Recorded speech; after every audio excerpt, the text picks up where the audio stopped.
Order! Order! You are an incorrigible delinquent at times. Behave yourself, man!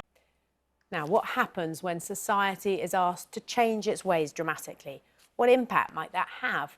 In these extraordinary times amidst a global infection threat, people suffering from coronavirus are being asked to behave in ways that run counter to what we're used to isolate themselves in their homes, to keep a 2-metre distance from loved ones, to refuse visitors.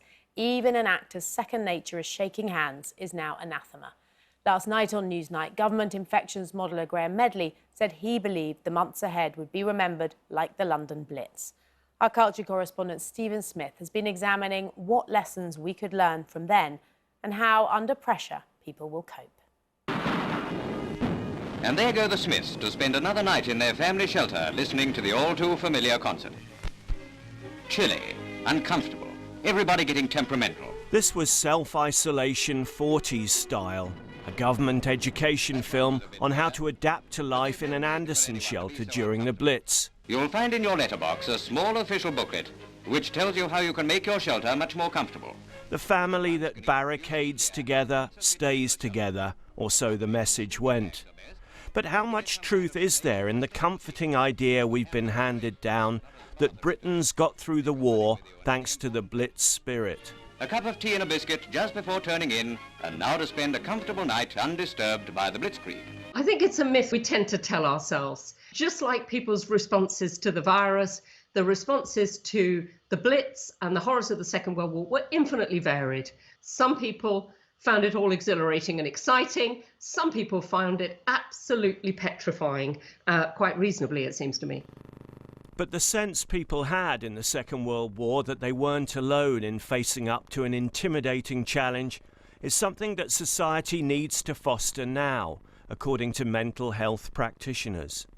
I think there's often this harking back to the days when things were much tougher and we were able to get through things.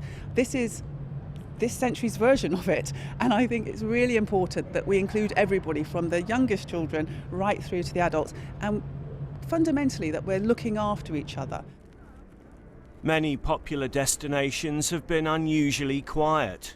People haven't been advised to isolate yet, not unless they're feeling poorly, but many seem to have taken that decision for themselves. I think the impact of having to go into a bit of a semi-lockdown or lockdown is going to be that people are going to find that they've got more resources than they think they've got. I think there's a lot of worry about what will it look like, but actually I think once families get some structure, then it will be far easier than they think. It might feel a little bit like, cabin fever at times, but I think it's about organisation, making sure you've got a routine that everybody knows about.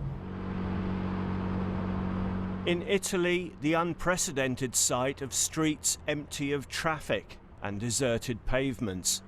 Unlike the Italian authorities, the British government is not advising isolation yet, except for those who are feeling unwell, but it may be brought in coming weeks. Meanwhile, banning large gatherings has been tried before, in wartime, and reversed. They closed cinemas immediately. They then opened them again very, very quickly, even though it was a huge threat that people would die as a result of being bombed in a cinema. Because in the Second World War, they really felt keeping spirits up was absolutely vital. They felt that winning a battle against an enemy, an external enemy, was something that was emotional, was something that was about morale. Interestingly, in this battle against a virus, they behaved in a very different way. They felt that it's much more individual. It's something that we must do almost within our own homes. Perhaps it's some consolation to remember that Britons have had to shelter at home before, taking cover from bombs which fell for 8 months. The Smiths have passed a comfortable night and are ready to carry on with a day's work in true British style. Now, to discuss this further, I'm joined by Lucy Noakes, Professor of Modern History at the University of Essex, Kimberly Brownlee, Professor of Philosophy at the University of Warwick, and Robert West, Professor of Health Psychology at UCL. And Robert, let's start with you. How significant do you think this is going to be on us as a nation? Well, I think it already is significant. And I think one of the things that you kind of see in situations like this is there has to be a transition from a sense that everything is normal and you can carry on as usual to, hang on a minute, this is this is the big one. This is a very serious situation that you have to deal with in a different way. Kimberly? I think initially it'll feel like a small change, but we're not used to being in isolation, and we are deeply social creatures. We spend 80% of our waking hours with other people, and psychologists tell us we actually prefer that time to the time we spend alone. So I think the longer it lasts, and it may not just be 2 weeks of isolation, the longer it lasts, the harder we'll feel it. Lucy, before we get into that loneliness point, I mentioned earlier this idea that the government scientific advisor told Newsnight yesterday that he was comparing this to the Blitz in terms of its impact. What do you think of that as a historian? Well, it's a very different kind of event, isn't it? I think that in some ways I can see the point of that comparison. It could be a kind of, I think we can understand it as perhaps as a generational defining event, much like the Blitz for Britain or the Second World War more widely. I think where we are at the moment probably feels more like before, just at the start of the war, that sense that something possibly pretty terrible is about to happen, but we don't quite know what it's going to feel like or what shape it's going to take. And you talk about loneliness. It's something that, you know, some people in Britain do face, but most of us aren't used to. So 9 million people in Britain report feeling lonely all the time.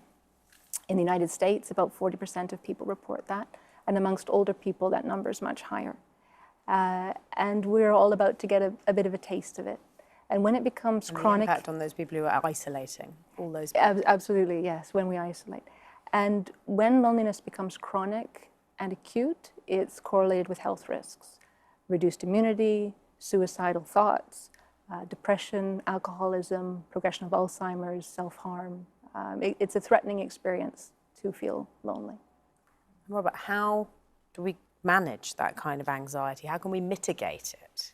Well, I think the problem you have is that you get a spread of different reactions. So on the one hand, you've still got complacency. I mean, there's many people I know who say, I don't know what all the fuss is about. And in a way, you can say, OK, they've got a point, because, for example, 200 people a day are dying because of smoking.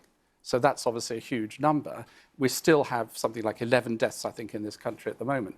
So there's the complacency on the one hand. And on the other hand, you've got sort of panic, and we see panic buying, and people feeling very anxious about this uncertainty about what's going to happen in the future. And what you need to happen, because ultimately what needs to happen is people have to do the things that are going to be necessary to protect themselves and society, is to translate both of those things into concern. And that concern then has to be translated into effective action. We know what we have to do in terms of, hand washing, not touching your face, and so on. But getting that actually embedded and continuing to be embedded for weeks, months, and so on is going to be difficult. But people do seem to be reacting, don't they? Everything from travelling less on public transport, working more from home, that seems to be happening. Do you think effects like that, if we jump ahead, be positive and think it's going to be over at some point, do you think that effects like that from this virus will stick with us permanently? What does history tell us about that? I think history tells us it's really hard to predict that kind of thing, and perhaps some of the changes that we might expect now may not be the eventual changes. I mean, I was wondering just now when you were talking about loneliness, whether this might make us actually take loneliness more seriously after more of us have experienced it while we're having to isolate or to self-isolate. But I think my area of expertise, I think some of the long-term changes that came out of the Second World War certainly couldn't have been predicted during the war. Well, for one example, women and women's work and women's role in society. I mean, it's relatively well known that during the Second World War, lots more women go into areas of work that have previously been seen as not as women's work, as men's work. So working in heavy industry, being conscripted into the military. 1945 and the end of the war, that all stops. Most women go back to the kinds of roles that they were doing before. But that doesn't mean that they forget. And it doesn't mean that they don't particularly tell their daughters about that as they're growing up. So 20, 25 years down the line, I think that does feed into second wave feminism, to the women's liberation movement at the end of the 1960s, if you like, that kind of folk memory of what women had done before. And I really don't think that's something that people would have predicted in 1939, 1940. But there were clearer things like the NHS coming out of it? Absolutely, absolutely. So one of the changes that comes out of the war that you probably could have predicted by about 1940, 1941 is what the government now would call a kind of, if you like, a sort of a levelling up, a sense that we do need, if we're going to ask people to take part in, to sacrifice all kinds of things, not just life, but all kinds of elements of daily life, to a second total war in a generation, we need to offer something a little bit more than what they have now. People weren't happy in 1939 to be told that they were fighting to keep things the same, because for many the 1930s had been really, really grim. So they had to be offered more. There was a gradual recognition among Parliament that there was, in the government, that there was going to have to be some degree of social change. And what you end up with, which was a surprise to them, is the election of a Labour government in 1945, the creation of the welfare state, and crucially, the creation of the NHS. And do you think there's a role for technology to help in this? Well, that's a very difficult question. I think, I guess, you know, in a general sense, I asked you'd that say... because, for example, I was in a care home filming on Monday, and they were talking about potentially having to close, and they had a big sort of Skype, you know, huge screen that the older people there with dementia, it's really important that they still speak to their families, that they were thinking about, you know, that in the past they wouldn't have been able to keep that open, but because of technology they can. Absolutely, and you know, as academics, you know, we're seeing our behaviour changing because, you know, just today I said, you know, someone invited me to a conference. I said, actually, I can't go. I will do it by webinar, and you know, we've seen a huge upsurge in these kind of you know, video conferencing facilities, and actually that won't necessarily be a bad thing, because we've got to remember we also have a climate emergency, which is, you know, in the longer term, going to be, you know, considerably more dangerous to our species. And so, you know, it's possible that out of this will be, you know, it'll be some kind of trigger mechanism which leads us to think again about how we go about things in a way that, you know, is not producing all this carbon in the environment and all this pollution. Though we do still crave face-to-face as humans, don't we? We need that interaction. So when you and I have a chat on the video and I turn that way, you don't know what I've seen. You don't know what I've just experienced. There's a limit right now, at least in our technology and what it can offer. You and I also don't get a chance to have that jolt of emotion. You know, you have a feeling and I get a little bit of it as a mirror feeling. It's harder, much harder to have that virtually. So, but we can do some things. And so self-isolating, you can call the parents you haven't talked to recently. You know, you can make a donation. You might have more time to do that. Exactly, yeah. You can check in on someone, you know, have the groceries arrived, how are you doing? You know, you're on your own too. So being somewhat nosy neighbors online, you know, that can be a service we can offer each other. And Richard Layard says that one way to reduce loneliness is to feel useful. If you have a way of feeling useful to other people, you feel less lonely. And do any of you think that this experience will tell us anything or tells us anything about being British, about the British character?